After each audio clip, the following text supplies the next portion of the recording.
majonzi na huzuni, utumishi shule yangu kateketea kwenye moto.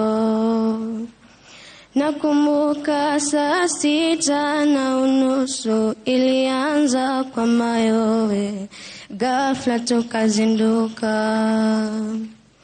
Wengi wetu walijaribu wawezavyo, walakini moto huo ukashika usukani. Wimbi kuu la majonzi lilitanda mitandaoni nchini Kenya, hata nchi za ng'ambo. Na wazazi walilia kwa uchungu kuwapoteza wana wao kwenye janga siotarajiwa. Nasi sote twahuzunika kuwapoteza waliokuwa ni wenzetu, kwa wazazi ni wana wao.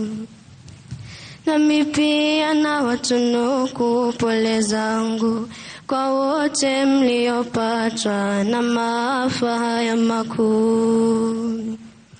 Wale wote walioko hospitalini, afueni ya haraka, sote twawaombea. Taswira mbaya na tena ya huzuni kajengeka kwetu sisi wanafunzi wa utumishi. Tuungane kwa pamoja na maombi, hasa wakati huu mgumu kwetu sisi.